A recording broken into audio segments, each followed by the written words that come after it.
दुआ में याद रखिएगा, अपना बहुत ख्याल रखिएगा। अल्लाह निगहबान। मुझे इस हरामजादी से इश्क हो गया है। सही। वेलकम बैक नाज़रीन। बात करेंगे भारत की, जो एक बार फिर से बुखलाहट का शिकार है। और भारतीय वज़ीर दिफा राजनाथ सिंह ने पाकिस्तान पर इल्ज़ाम आयद किया है कि वो भारत को दहशतगर्दी के जरिए गैर मुस्तहकम करने की कोशिश कर रहा है। अब उसको हम लोगों ने संदेश दे दिया है, यदि ज्यादा गड़बड़ करोगे तो हम सीमा पर ही नहीं, सीमा के पार जाकर हम सर्जिकल स्ट्राइक भी कर सकते हैं, जरूरत पड़ी तो एयर स्ट्राइक भी कर सकते हैं। यह संदेश हम लोगों ने दे दिया है।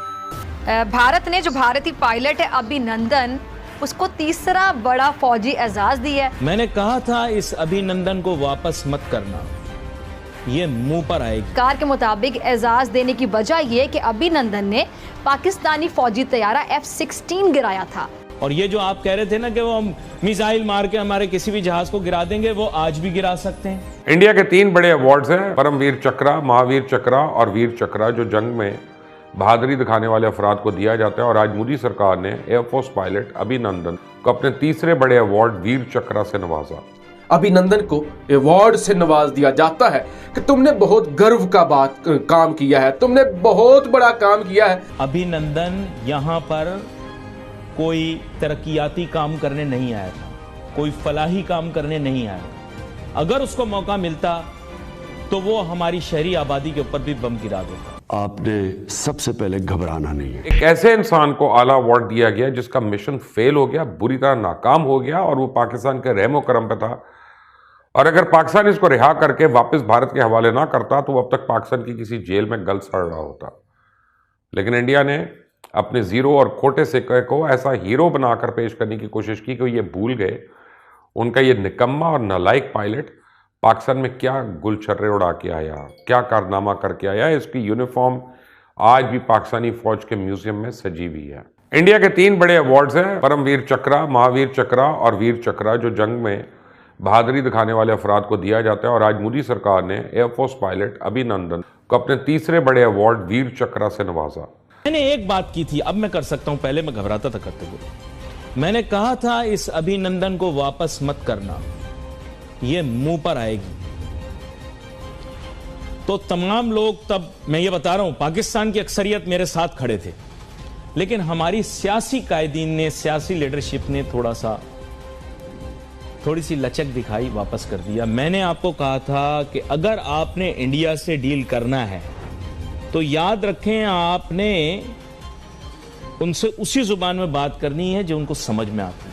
You should have never never never never ever return अभिनंदन। और ये जो आप कह रहे थे ना कि वो हम मिसाइल मार के हमारे किसी भी जहाज को गिरा देंगे, वो आज भी गिरा सकते हैं।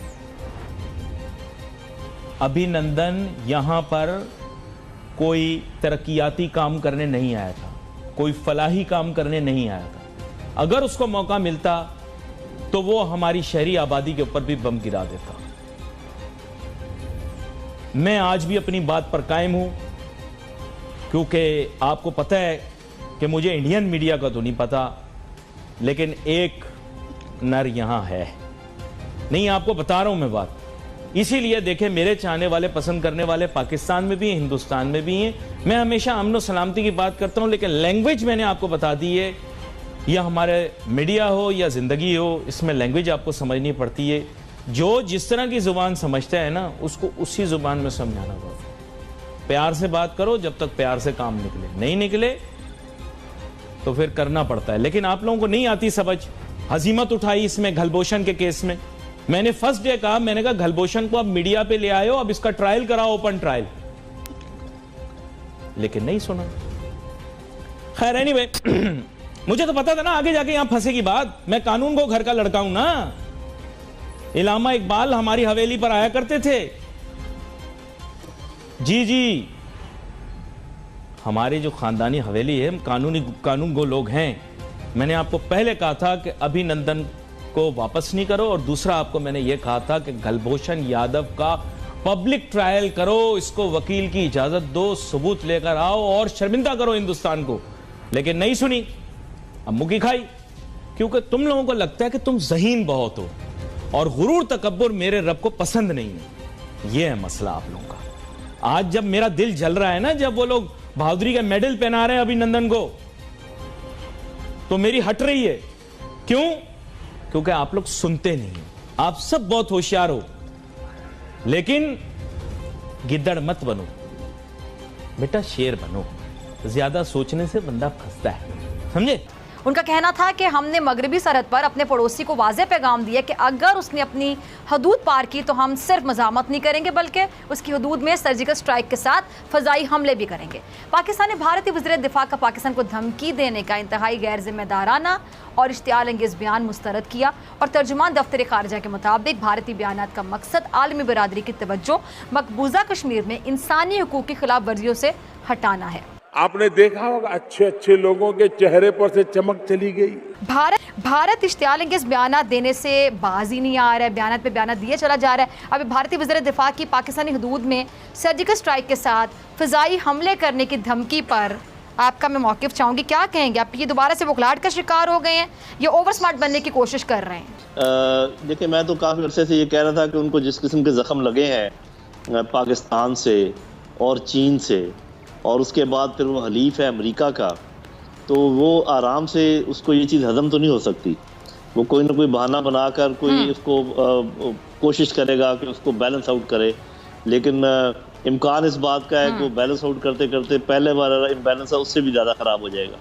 अभी वो देखें, इम्बैलेंस जो उसका इंटरनल प्रॉब्लम्स हैं उनको वो एक्सटर्नलाइज करने की कोशिश कर रहे हैं। वरना सारी दुनिया जानती है कि फार्मर्स के साथ क्या हुआ, कश्मीर में क्या हुआ, मेनलैंड मुसलमानों के साथ वो क्या कर रहे हैं, क्रिश्चियन के साथ क्या कर रहे हैं, सदियों से जो बसे हुए लोग हैं उनको वहाँ से उखाड़ रहे हैं। तो जो कुछ उनकी अपनी पॉलिसियाँ हैं, जो उनका रिएक्शन है इंटरनल, उसको एक्सटर्नलाइज करने की कोशिश कर रहा है। अब वो चूँकि वज़ीर दिफा का बयान है, तो ज़रा मैं भी उनको बता दूँ एक बात कि ये सिर्फ आपकी मर्ज़ी नहीं है कि आप सर्जिकल स्ट्राइक करेंगे और जहाज़ों को लेकर आएंगे, और आप ये ना समझिएगा कि हम भी सिर्फ अपना दिफा करेंगे। भूल गए तो बार उतारा भूत तुम्हारी सर से, फटी फटी थी चोट छोड़कर भागे अपने घर से, ना घिसी थी पैर पड़े तब बख्शी थी तुम्हारी जान, चाहेंगे तुझे मिटा देंगे ये पाकिस्तान। फिर हम भी वही कुछ करेंगे जो हमने प्लान किया हुआ है, और शायद आपके वहमो गुमान में ना हो कि हमने क्या प्लान किया हुआ है। तो आप अपनी रईसी साहब को बचा लें, इसी में आफियत है। वरना जो आप अमेरिका के हलीफ बने हुए, अमेरिका पहले ही यानी हम इनको सरप्राइज देंगे, फिर इंशाल्लाह बहुत बड़ा देंगे जी। इस दफ़ा ज़्यादा बड़ा सरप्राइज होगा पहले वाले के मुकाबले में, क्योंकि उनको आइडिया नहीं है। तो ये वो समझता है अगर भारत के वो बहुत बड़ा मुल्क है, जो कि है, ठीक है, लेकिन हम जानते हैं उनकी ट्रेनिंग कैसी है, हम जानते हैं उनके हथियार कैसे हैं, हम जानते हैं उनका दिल गुर्दा कितना है। और वो अगर हमारे लोगों को जानते हों कि जो कि मौत को तलाश करते हैं, शहादत के मुतमन्नी हैं, कलमा हक बोलने वाले हैं, अपनी जान हर चीज़ पे अपने वतन पे निछावर करते हैं, अल्लाह ताला के हुक्म पे निछावर करते हैं। जल साहब, एक चीज मैं बताता हूँ, 9 माह रखी फौज पूरी, जरूरत नहीं हुई बॉर्डर को क्रॉस करने की, दोनों दफा।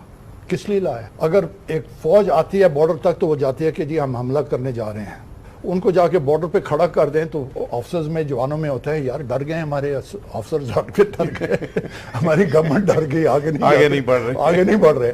तो ये तो उनको तो आइडिया नहीं है कि क्या होगा। पूरा कश्मीर उठ खड़ा होगा, मकबूजा कश्मीर, वहाँ से यहाँ से हम चलेंगे और आपस में हाथ मिलाएंगे वहाँ जाकर मकबूजा कश्मीर में। आप जरा करके देखिए, बिस्मिल्लाह करें, हम तो मुंतज़िर हैं इस बात के जी।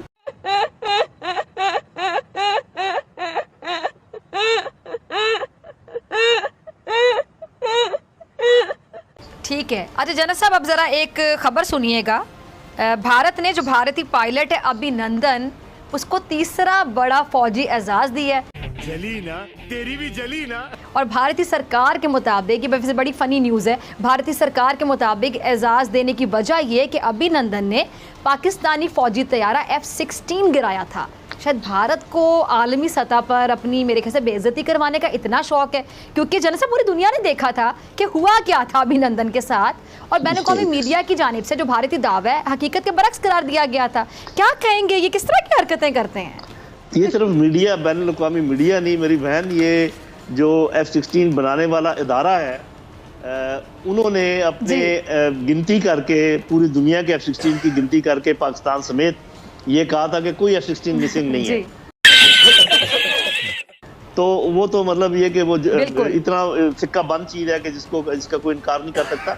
मेरा ख्याल ये फिर दोबारा से इंटरनल पॉलिटिक्स का सवाल है, क्योंकि उनका मीडिया जो है उन्होंने एक जादू नमा फजा कायम कर रखी है अपने लोगों के लिए। आपने देखा कि किस तरीके से वो एक पूरी पिक्चर पेंटिंग करते हैं झूठ की बुनियाद पर, और तो उसी को वो आगे बढ़ाने की कोशिश कर रहे हैं। लेकिन फिर आपको पता है कि बातिल जो है वो फिर एक छनाके के साथ टूटता है, और मेरा ख्याल भारत उसी तरफ जा रहा है।